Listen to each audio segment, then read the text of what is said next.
Hello বন্ধুরা, good morning. কেমন আছো তোমরা? আশা করি সবাই ভীষণ ভালো আছো। আর তোমাদের ভালোবাসায় আমরাও অনেকটা ভালো আছি। সিম্পল লাইফ ভিলেজ চ্যানেলে তোমাদের সবাইকে স্বাগত জানাই। আবারও নতুন একটি ব্লগ নিয়ে চলে এলাম। তোমরা সবাই আমার সাথে থাকো আর শুরু থেকে শেষ অবধি ব্লগটা দেখতে থাকো। আশা করছি আজকের ব্লগটাও তোমাদের খুব ভালো লাগবে। তো আমার পুরনো বন্ধু আর নতুন বন্ধুদের সবাইকে সাথে নিয়ে আজকের ব্লগটা আমি শুরু করছি। তো চলো বন্ধুরা, তোমরা সবাই আমার সাথে থাকো আর সেই অবধি ব্লগটা দেখতে থাকো। তো আজকের আশেপাশে কাজকর্ম আমার হয়ে গেছে বলতে, ঝাড়ঝাঁটা দেওয়া হয়ে গেছে, এখন শুধু ঘর লেপানোটাই আর কি বাকি ছিল। আর হচ্ছে আমার ননদেরা বেড়াতে এসছে, তো ওই দিদি আর কি থালা বাসনগুলো ধুয়ে আর কি নিয়ে চলে এসছে।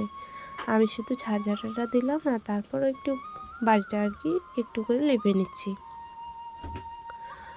তো হচ্ছে কি বলতো, আজকে সকালবেলা উঠে দেখছি অনেকটা বেলা হয়ে গেছে আর রোদ একদম তাড়াতাড়ি উঠেছে। আজকে কোনো কুয়াশা নেই। আর আজকে আমি সোয়েটারও পরিনি কারণ একটু ঠান্ডাটা আজকে একটু কম ছিল। ঠান্ডা কম বলতে এখন ঠান্ডা আর থাকবে না, এখন গরম মনে করে যে পড়েই গেল। আর আজকে আমার জ্বালাতন হয়েছে এই যে ঘর লেপানোর সময়। যখনই লেপতে শুরু করেছি তখনই মানে কি বলবো, দিদি এসে ঢুকছে, আবার বাবা এসে ঢুকছে। মানে আজকে আমার ঘর লেপানোটাই ভালো হয়নি, কারণ লেপতে লেপতে মানে শুধু ঢোকা বের হওয়া এগুলোই হয়েছে। তারপর বাইরেরটা যখন লেপেছিলাম তখনও ওরকম হয়েছিল। তো চলো তোমরা সাথে থাকো। বাড়ির ভিতরেরটা লেপে নেওয়ার পরে এখন আর কি বাইরের আর কি বারান্দাটা আমি লেপে নিচ্ছি।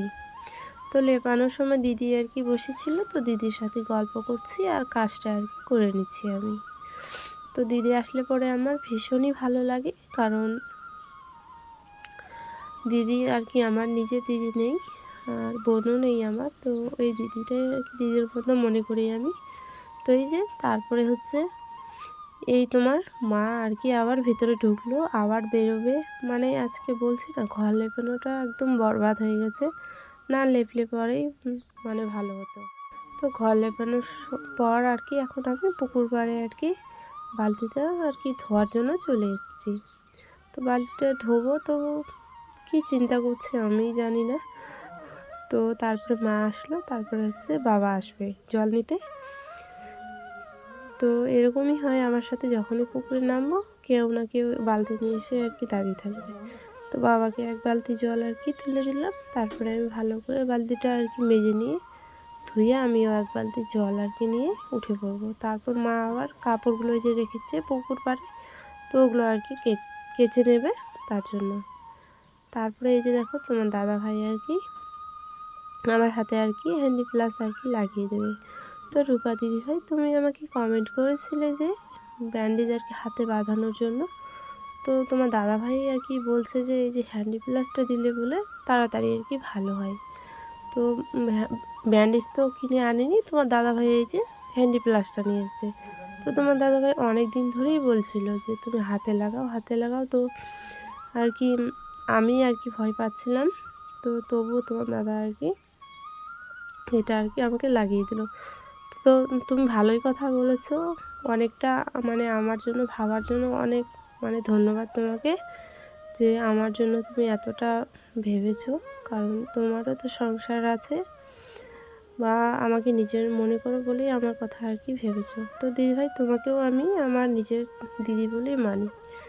তো আমার জন্য আর কি ভাবার জন্য আর কি কী বলবো তোমাকে, অনেক অনেক আর কি ভালোবাসা তোমার জন্য রইল, যে তুমি আমার জন্য আর কি ভেবেছো। তো চলো এদিকে আর কি, হ্যাঁ ব্যান্ডেজ বলছি, হ্যান্ডি প্লাসটা আর কি লাগিয়ে দেওয়ার পরে এই যে তোমার দাদাভাই আর কি মাছ নিয়ে এসছে। মাছ বলতে তোমার দিদিরা আজকে বাড়িতে চলে যাবে, তো ওই জন্য আর কি সকালবেলা ভাত রান্না করছে মা। তো তার জন্য মাছের ঝোল আর কি করবে, তার জন্য তাড়াতাড়ি করে সকালবেলা আর কি আমাদের এখানে তো শহর না, মানে গ্রাম, তো গ্রামেও আর কি স্ট্যান্ড আছে, তো ওখান থেকে আর কি তোমার দাদাভাই এই যে মাছগুলো আর কি নিয়ে এসছে। মাছগুলো ভালো করে আর কি একবার ধুয়ে নিলাম, তারপরে আরেকবার লবণ দিয়ে ভালো করে মেখে তারপর আরেকবার আমি ধুয়ে নিলাম। তাহলে পরে মাছের যে নোংরাটা না ওটা আর কি বের হয়ে যায়। তারপরে হচ্ছে মা এদিকে মাছ আর কি ভাজার জন্য কড়াইয়ে আর কি তেল গরম করে মাছটা আর কি দিয়ে দিয়েছে। আর এইদিকে দেখো মাছ ভাজাও হয়ে গেছে। তারপরে এইদিকে আমি ওই যে আমার জামাইবাবুকে আর হচ্ছে আমার ভাগ্নি আর বাবা এদিকে বসেছে, তো ওদেরকে আমি এখন খেতে দিচ্ছি। তো সকাল সকাল ভাত হয়ে গেছে, তো গরম গরম ভাত খেয়ে আর কি ওরা বাড়িতে চলে যাবে। তো আজকে বৃহস্পতিবার আর আমাদের এখানে জানো আজকে হাটবার। আমাদের এখানে মানে হাট হয় বৃহস্পতিবার আর রবিবার করে আর কি হাট হয় আমাদের এখানে। তো জামাইবাবুদের ওখানেও আর কি হাট, আজকে অনেক বড় হাট।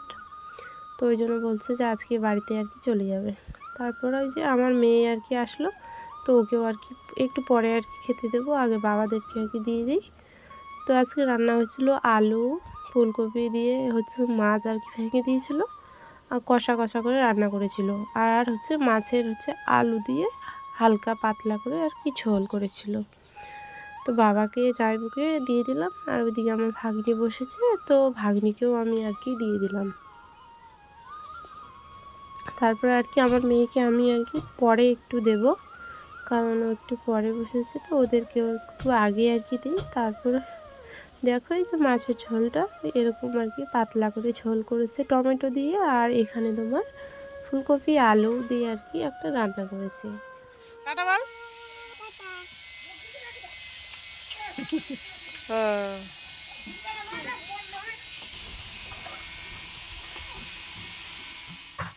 তো আমার ভাগ্নেটা আর কি খুব সুন্দর কথা বলে, তো ওরা বাড়ি চলে যাবে ওই জন্য আমাকে টাটা দিচ্ছে আর কি। তারপরে যে হাঁসগুলো আর কি সকালবেলা ছেড়ে দিয়েছিলাম, তারপরে এখন আবার ঢুকিয়ে দিলাম, কারণ এখন দিদিরা বাড়ি চলে যাবে আর আমরাও একটু মাঠের দিকে আর কি মা আর আমি যাব ছাগলের আর কি ঘাস কাটতে, তার জন্য তো দিদি আর কি লাগিয়ে দিল। তারপর হচ্ছে আমার মেয়ে আবার স্কুলে যাবে ওইদিকে আর কি রাস্তাতেই, ওই রাস্তা দিয়ে আর কি যাবে, তো ওই জন্য জামাইবাবুদের সাথে আর কি আমার মেয়েকেও পাঠিয়ে দিলাম ওখানে আর কি স্কুলের কাছে ওকে নামিয়ে দেবে। তো ওরা চলে গেল আর আমরা এখন আর কি যাব মাঠে। তো তারপরে দেখছি যে বিছানাটা আর কি অগোছালো হয়ে পড়ে আছে, ওই জন্য ভাবলাম যে না বিছানাটা আর কি গোছগাছ করে নিই, তারপরে আর কি মাঠে যাব আজকে। তো ওইদিকে তো আমাদের সবারই খাওয়া দাওয়া হয়ে গেছে সকালবেলার, আর দুপুরে আর রান্না হবে না, যেগুলো রান্না করেছিল ওগুলোই আর কি দুপুরে একটু করে খেয়ে নেব। মুড়ি যা আর কি ভাত থাকে ওগুলো খাবো দুপুরবেলা, তাহলে হয়ে যাবে। আর সন্ধ্যাবেলা একবারে রান্না আর কি করবো আমি ভেবে রেখেছি। তারপরে এদিকে আমি অনেকগুলো কাপড় আর কি জড়ো হয়ে গেছে মানে আমাদের খাটের মধ্যে, তো ওগুলো একদিকে আর কি করে রাখলাম, ওগুলো ভাবছি যে আর কি কেচে দিতে হবে কালকে। তো এই কয়েকদিন ধরে ভালোই আর কি রোদ হচ্ছে, তো কাপড়গুলো তাড়াতাড়ি করে কেচে আর কি উঠাতে হবে, কারণ কি বলো তো মানে শীত চলে গেল, তো তো ঠান্ডার আর কি কাপড়গুলো আর কি ধুয়ে আর কি গুছিয়ে আর কি তুলতে হবে বাক্সর মধ্যে আর কি রাখার জন্য। তাহলে পরে বাড়িটা আর কি অনেকটা ফাঁকা হবে, নাহলে একদম কাপড় চোপড়ে একদম ভর্তি বাড়িটা, মানে কাপড়ের শেষ নাই। তারপরে আমি ভালো করে আর কি গোছগাছ করে নিলাম। তারপরে মা হচ্ছে আমার সাথে গল্প করছে, তো মার সাথে আমি গল্প করছি আর হচ্ছে তোমার বিছানাটা আমি গোছ করছি। তো আমার মেয়ের এই পুতুলটা আর কি থাকবেই, কারণ ওকে নিয়ে আর কি ঘুমোয় রাত্রেবেলা করে, তার জন্য। তো চলো একটু আর কি গামছা দিয়ে আর কি ছেড়ে নিলাম। তো এরকম এরকম করেই কোনো রকম আর কি গোছগাছ করে থাকি গো, খুব একটা আর কি সুন্দরভাবে থাকতে পারি না, কোনো রকম আর কি থাকি। তো দেখো এদিকে আমরা মাঠে আবার চলে আসলাম ছাগলগুলোকে নিয়ে। তো এইদিকে দুটো ছাগল আর কি বেঁধে দিয়েছি, আর আমার মুখটাও একটু দেখিয়ে দিলাম যে আমি এসেছি মাঠে, ওই জন্য একটু ব্যাক ক্যামেরায় আর কি মোবাইলটা ধরেছি। আর চলো তোমাদেরকে একটা জিনিস দেখাই। তো এই যে দেখো কত সুন্দর আর কি হচ্ছে তোমার খেজুরের আর কি রস মানে পাতানো হয়েছে প্লাস্টিকের আর কি ইয়েতে মানে বয়ামের মধ্যে। তো মাটির আগে হাঁড়ি মানে কলসিগুলো দিত, তো এখন দেয় না, কারণ পড়ে গিয়ে না ভেঙে যায় তাড়াতাড়ি, ওই জন্য আর কি মাটির জিনিসটা আর কি ব্যবহার করে না, তো প্লাস্টিকের ওই বয়ামগুলোই আর কি ব্যবহার করছে। আর দেখো এই যে যারা যারা দেখোনি খেজুরের রস কীভাবে আর কি বের হয়, তো এই যে দেখো এরকম করে আর কি ছিলেছে, আর রসটা আর কি খুব সুন্দরভাবে খিচুড়ির পাতা দিয়ে আর কি পড়ছে। আর ওই যে ওই গাছটাতে লাগিয়েছে, আর এই গাছে আবার লাগাইনি আজকে। তো দেখো মা এখানে আবার কড়াই নিয়ে এসেছে, ছোট্ট কড়াই। তো ওটাই আর কি দেখছিলাম। তো চলো বন্ধুরা, আজকের ভিডিওটা আমি এখানেই শেষ করছি। তোমরা সবাই সুস্থ থেকো, ভালো থেকো, এটাই আমি ভগবানের কাছে প্রার্থনা করি। তো চলো তোমাদের সবাই